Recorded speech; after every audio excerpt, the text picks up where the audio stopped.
1. Le journal de 7h sur Europe 1, Christophe Lamar. Bonjour Christophe. Bonjour Dimitri, bonjour à tous. Écoutez, c'était hier soir à Kansas City, aux États-Unis.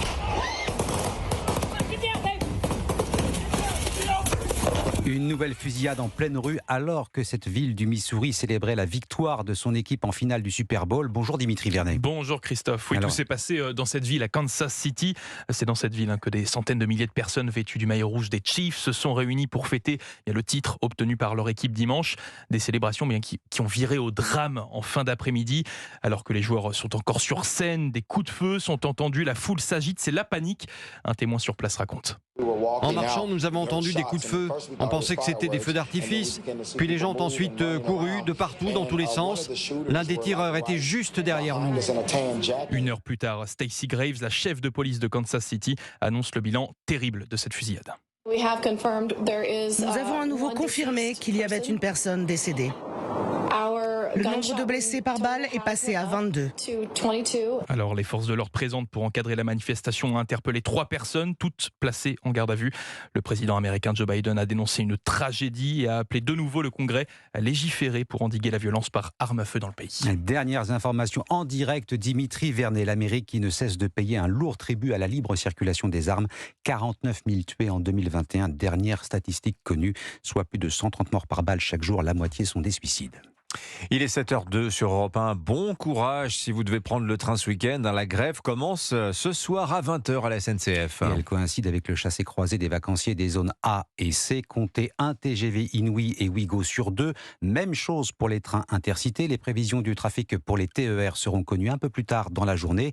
Au moins 70% de contrôleurs déclarés grévistes. Pagaille en vue sur les quais donc, et un gros trou dans les comptes de l'entreprise. Aurélien Fleureau, est-ce que l'on sait déjà ce que va coûter exactement ce mouvement social ? Alors cela va évidemment dépendre du nombre de trains en circulation. Et là, avec la moitié des TGV supprimés, l'addition sera forcément salée, estime Julien Joly, spécialiste des transports au sein du cabinet Wavestone. Plusieurs milliers d'euros sur chaque train. Donc rapporté au nombre de trains, la SNCF fait 700 TGV par jour, 350 trains qui ne circulent pas. On est de l'ordre de plusieurs millions d'euros de manque à gagner. Multiplié par le nombre de jours, voilà, on pourrait atteindre la dizaine de millions d'euros de manque à gagner sur la période. Mais il ne s'agit là que des TGV, donc la facture sera forcément beaucoup plus lourde.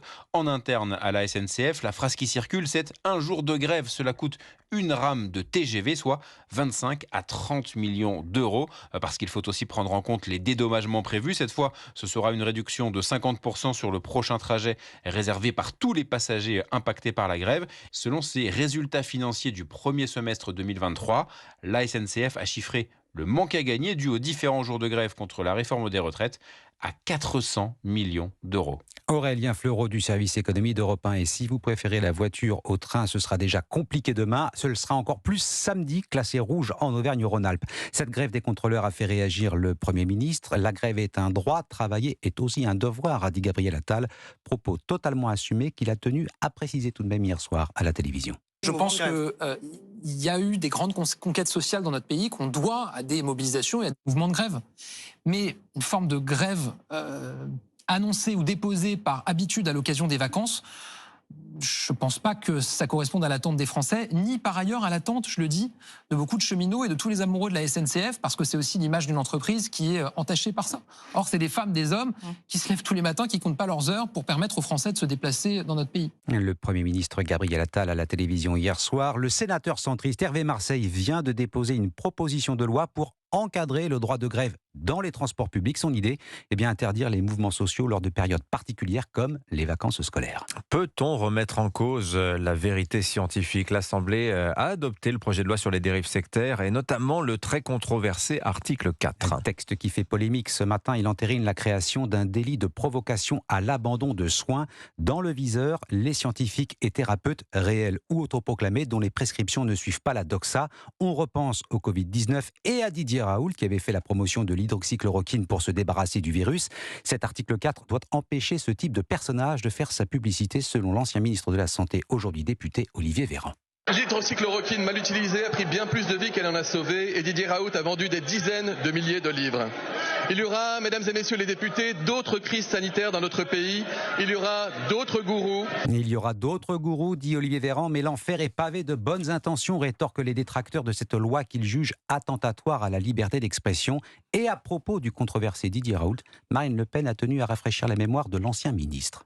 Mais dites-moi, il n'y a pas quelques ministres qui ont été soignés par le professeur Raoult?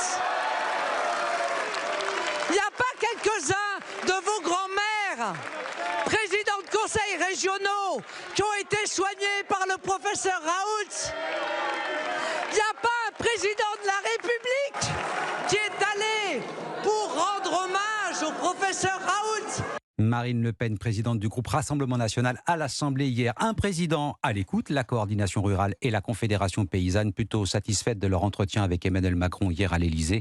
Les deux syndicats agricoles attendent toutefois un signal fort du gouvernement. L'annonce d'un arrêt des négociations des traités de libre-échange en serait un selon eux. L'actualité à l'étranger à présent, malgré les pressions internationales, en pleine négociation sur une possible trêve. Israël reste déterminé à déclencher son offensive sur la ville de Rafah. Elle sera puissante, promet le Premier ministre israélien. Paris, comme d'autres grandes capitales, cherche à l'en dissuader. Entretien téléphonique hier entre Emmanuel Macron et Benjamin Netanyahou. Le chef de l'État demande à Israël de mettre fin à ses opérations dans Gaza face à un bilan humain et une situation humanitaire jugée intolérable. Venons-en au football. Le Paris Saint-Germain a rempli la moitié de son contrat hier soir. Ouais, il faudra quand même confirmer dans 15 jours. En Espagne, le PSG vainqueur 2-0 de la Real Sociedad en 8e de finale aller de la Ligue des Champions. Cyril de la Morinerie, des Parisiens qui, une fois de plus, s'en sont remis à qui ? Eh bien, à la star Mbappé. Oui, après une première période insipide, le PSG s'est enfin réveillé grâce à son attaquant vedette. Puis sur une offensive rapide, c'est Bradley Barcola qui a scellé la victoire parisienne en marquant pour la première fois de sa carrière en Ligue des Champions. À l'arrivée, le PSG s'impose sans prendre de but, à la grande satisfaction du capitaine parisien Kylian Mbappé au micro de Canal+. On est à la recherche de ce genre de performance défensivement en Champions League. Et après, bien sûr, on a réussi à marquer, comme j'ai dit, à des moments importants, des moments qui font mal. Mais on est content, on part avec un avantage qui est quand même important. Un avantage qui donne beaucoup d'espoir aux supporters. Michael, écharpe du PSG autour du cou, est très optimiste pour la suite. Ils vont non seulement se qualifier, ils vont passer les quarts, les demi, et je pense que je les vois en finale. La finale de la Ligue des Champions est encore très loin. La prochaine étape, c'est le match retour le 5 mars prochain au Pays Basque, à Saint-Sébastien, où l'ambiance s'annonce bruyante.